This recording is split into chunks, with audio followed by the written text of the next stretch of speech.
zdaj pa poslušaj, Jakob, moj služabnik, Izrael, ki sem ga izvolil. Tako govori Gospod, ki te je naredil, te oblikoval od materinega telesa in ti pomaga. Ne boj se, moj služabnik, Jakob, Ješurun, ki sem ga izvolil, kaj ti razlil bom vodo po žejni deželi, potoke pa izsušeni zemlji. Razlil bom svojega duha na tvoj zarod in svoj blagoslov na tvoje potomce. Rasli bodo kakor sredi trave, kakor vrbe ob potokih voda.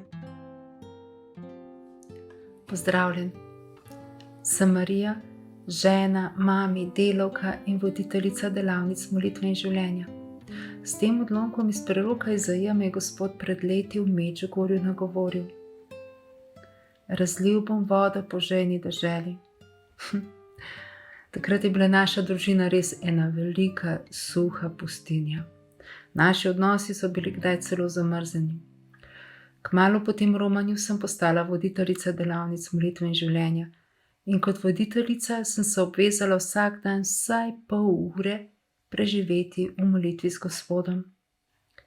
Največ časa ponavadi prebiram Božjo besedo. Gospod me je po njej vedno vodil, me poučeval, me nagovarjal, kako sem ljubljena, kako sem jaz in moja družina varna v njegovih rokah in kako nas on vodi.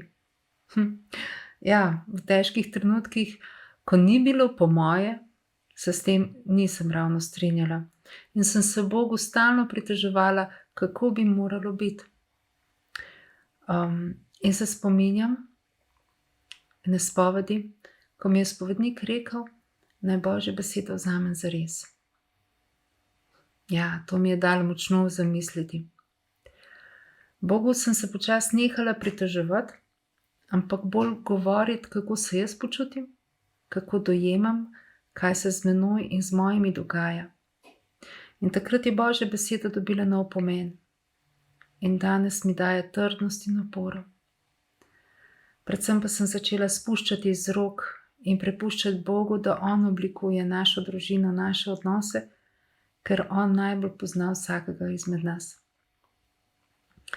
In Bog je pri nas zares začel delati na polno, res.